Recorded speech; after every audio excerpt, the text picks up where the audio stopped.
Dia 26 de junho, o mundo celebrou em silêncio o Dia Internacional de Combate à Tortura. Sim, em silêncio, porque foi um dia de ouvir o choro, o ranger de dentes, as dores, os gritos daquelas milhares e milhares de pessoas torturadas ao redor de todo o planeta. Nós estamos diante do Departamento de Ordem Política e Social, o DOPS. O DOPS foi fundado em 1924, mas durante a ditadura militar brasileira serviu de local de centro de tortura. Diante de uma das portas do prédio do DOPS, os familiares vinham desesperados em busca de informações de seus queridos e queridas aprisionados e submetidos às mais cruéis torturas. Hoje, este prédio, de aparência sinistra, abriga o Museu da Resistência.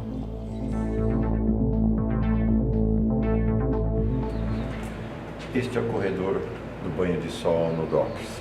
Aqui, os presos, não todos, podiam vir uma vez por semana, passar uma hora, apenas uma hora, para tomar sol. Foram muitas as técnicas de tortura usadas contra as presas e presos políticos no país. Algumas dessas técnicas de tortura são: o pau de arara, em que a pessoa fica com uma barra de ferro atravessada entre os punhos e os joelhos. A cadeira de dragão, de aparência medieval, em que a pessoa fica atada a uma cadeira revestida de zinco ligada a terminais elétricos. Além delas, havia os espancamentos, afogamentos, choques elétricos em geral e a apavorante geladeira. A assistente social Rosalina Santa Cruz, irmã de um desaparecido político, Fernando Santa Cruz, e do atual presidente da Ordem dos Advogados do Brasil, Felipe Santa Cruz, foi torturada nesta geladeira, no Rio de Janeiro, em 1971. Ao ser presa em 71, no meu apartamento, no bairro do Flamengo, no Rio de Janeiro, conheci um outro tipo de tortura, que foi a geladeira, não é? Na geladeira eram as celas criadas pela maldade humana, né, que se criou naquela época.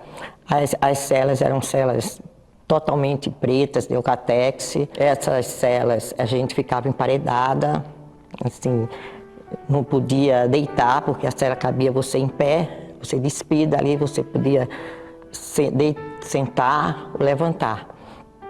E eu fui perdendo a noção do tempo que eu fiquei nessa cela, nessa geladeira.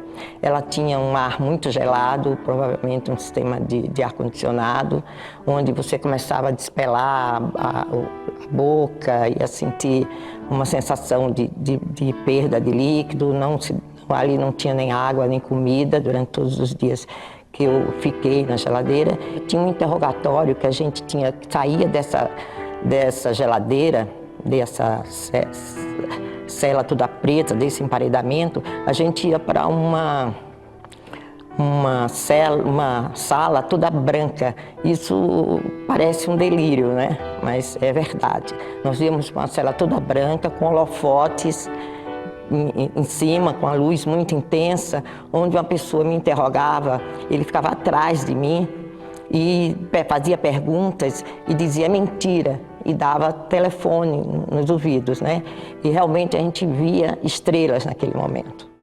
A sede do antigo DOI-CODE virou uma delegacia de polícia. Não há museu, não há memória, como se tudo quisesse se apagar. Mas para cá, em 1972, foi trazida Maria Amélia Telles. Ela e seu marido foram barbaramente torturados. Junto com eles estavam seus filhos, Edson e Janaína. Eles tinham apenas 4 e 5 anos de idade na época. O relato de Amélia é pungente.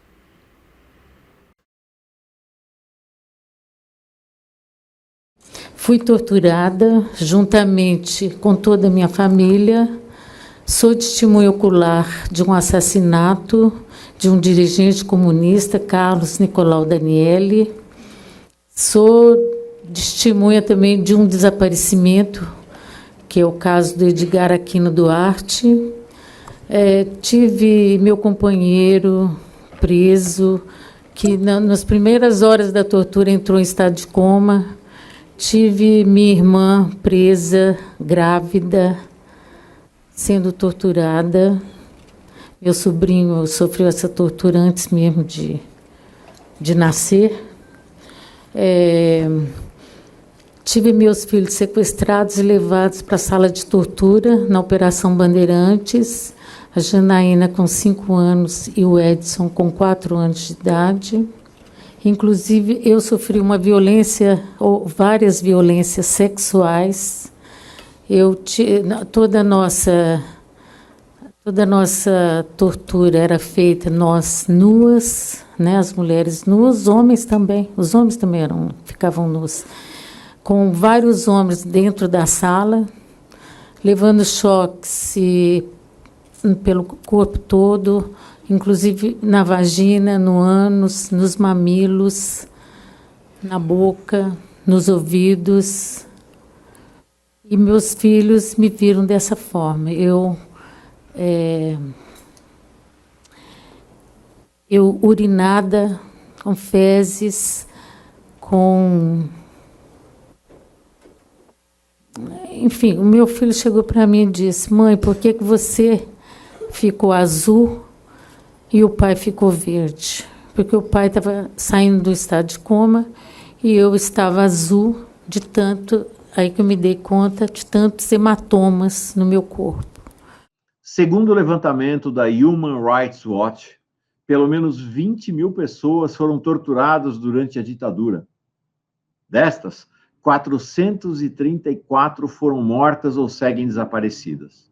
Uma delas era jovem, tinha apenas 24 anos. Ela foi torturada em órgãos de repressão em São Paulo, Rio de Janeiro e Juiz de Fora, em 1970. Foram muitas formas de tortura, entre elas o pau de arara. Ficou presa até 1972. 38 anos depois, em 2010, ela seria eleita presidenta da República. Dilma Rousseff sempre foi muito reservada quanto à sua prisão e torturas.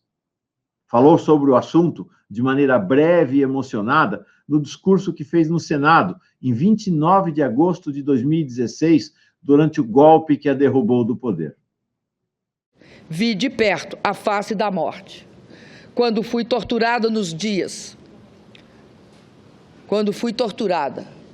por dias seguidos, submetida a sevícias que nos faziam duvidar da humanidade e do próprio sentido da vida.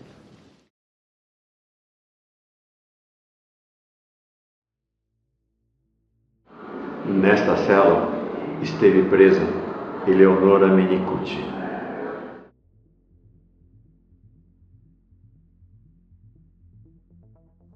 A tortura é a tentativa de aniquilamento e humilhação completas. Eleonora Menicucci, que foi secretária de Política para as Mulheres no governo Dilma, presa em 1971, esteve presa no DOPS.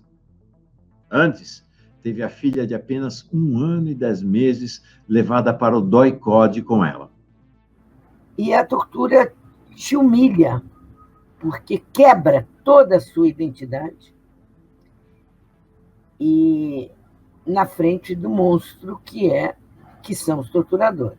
As histórias dessas mulheres são mais que suficientes para explicar, de maneira comovente, a importância do Dia Internacional de Combate à Tortura.